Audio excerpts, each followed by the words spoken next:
شروع اللہ کا نام لے کر جو بڑا مہربان نہایت رحم والا ہے۔ حامیم، اس کتاب روشن کی قسم کہ ہم نے اس کو ایک مبارک رات میں نازل فرمایا، ہم تو خبردار کرنے والے ہیں۔ اسی رات میں تمام حکمت کے کام فیصل کیے جاتے ہیں، یعنی ہمارے ہاں سے حکم ہو کر بے شک ہم ہی فرشتوں کو بھیجتے ہیں۔ یہ تمہارے پروردگار کی رحمت ہے، وہی تو سننے والا ہے، جاننے والا ہے۔ آسمانوں اور زمین اور جو کچھ ان دونوں میں ہے سب کا مالک، بشرطے کہ تم لوگ یقین کرنے والے ہو۔ اس کے سوا کوئی معبود نہیں، وہی زندگی دیتا ہے اور وہی موت دیتا ہے، وہی تمہارا اور تمہارے پہلے باپ دادوں کا پروردگار ہے۔ لیکن یہ لوگ شک میں پڑے کھیل رہے ہیں، تو اس دن کا انتظار کرو کہ آسمان سے صاف دھواں نکلے گا جو لوگوں پر چھا جائے گا، یہ درد دینے والا عذاب ہے۔ اس وقت وہ کہیں گے کہ اے پروردگار، ہم سے اس عذاب کو دور کر، ہم ایمان لاتے ہیں۔ اس وقت ان کو نصیحت کہاں مفید ہوگی، جبکہ ان کے پاس پیغمبر آ چکے جو ہمارے احکام کھول کر بیان کر دیتے تھے۔ پھر انہوں نے ان سے منہ پھیر لیا اور کہنے لگے، یہ تو سکھایا پڑھایا ہوا ہے، دیوانہ ہے۔ ہم تو تھوڑے دنوں عذاب ٹال دیتے ہیں، مگر تم پھر کفر کرنے لگتے ہو۔ جس دن ہم بڑی سخت گرفت کریں گے تو بے شک انتقام لے کر چھوڑیں گے۔ اور ان سے پہلے ہم نے قوم فرعون کی آزمائش کی، اور ان کے پاس ایک عالی قدر پیغمبر آئے جنہوں نے یہ کہا کہ اللہ کے بندوں یعنی بنی اسرائیل کو میرے حوالے کر دو، میں تمہارا امانت دار پیغمبر ہوں، اور اللہ کے سامنے سرکشی نہ کرو، میں تمہارے پاس کھلی دلیل لے کر آیا ہوں، اور اس بات سے کہ تم مجھے سنسار کرو، میں اپنے اور تمہارے پروردگار کی پناہ لے چکا ہوں، اور اگر مجھ پر ایمان نہیں لاتے تو مجھ سے الگ ہو جاؤ۔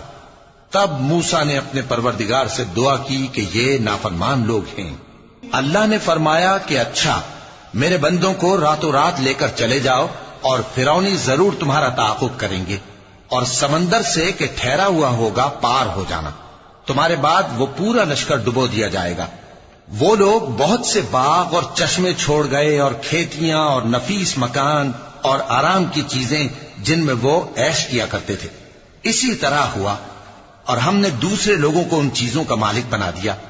پھر ان پر نہ تو آسمان اور زمین کو رونا آیا، اور نہ ان کو مہلت ہی دی گئی۔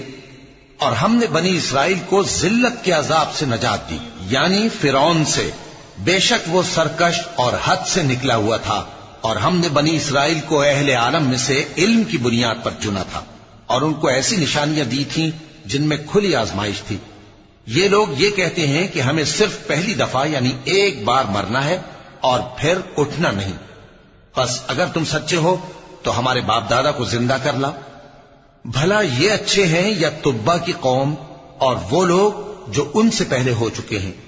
ہم نے ان سب کو ہلاک کر دیا، بے شک وہ گناہگار تھے۔ اور ہم نے آسمانوں اور زمین کو اور جو کچھ ان میں ہے اس کو کھیل کے لیے نہیں بنایا، ان کو ہم نے تدبیر سے پیدا کیا ہے، لیکن اکثر لوگ نہیں جانتے۔ کچھ شک نہیں کہ فیصلے کا دن ان سب کے جی اٹھنے کا وقت ہے، جس دن کوئی دوست کسی دوست کے کچھ کام نہ آئے گا، اور نہ ان کو مدد ملے گی مگر جس پر اللہ مہربانی کرے۔ بے شک وہی غالب ہے، بڑا مہربان ہے۔ بلا شبہ تھوہر کا درخت گناہگاروں کا کھانا ہوگا، جیسے پگھلا ہوا تانبا۔ وہ تھوہر پیٹوں میں اس طرح کھولے گا جس طرح گرم پانی کھولتا ہے۔ حکم دیا جائے گا کہ اس کو پکڑ لو اور کھینچتے ہوئے دوزخ کے بیچوں بیچ لے جاؤ، پھر اس کے سر پر کھولتا ہوا پانی اونڈیل دو کہ عذاب پر عذاب ہو۔ اب مزہ چکھ، تو بڑی عزت والا اور سردار تھا۔ یہ وہی دوزخ ہے جس میں تم لوگ شک کیا کرتے تھے۔ بے شک پرہیزگار لوگ چین کے مقام میں ہوں گے، یعنی باغوں اور چشموں میں باریک اور دبیز ریشم کا لباس پہن کر ایک دوسرے کے سامنے بیٹھے ہوں گے۔ وہاں اس طرح کا حال ہوگا، اور ہم بڑی بڑی آنکھوں والی حوروں کو ان کی بیویاں بنا دیں گے۔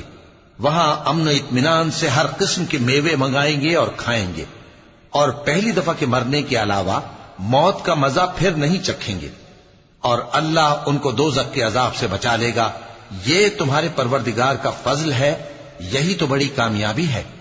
ہم نے اس قرآن کو تمہاری زبان میں آسان کر دیا ہے تاکہ یہ لوگ نصیحت حاصل کریں، پس تم بھی انتظار کرو، یہ بھی انتظار کر رہے ہیں۔ صدق اللہ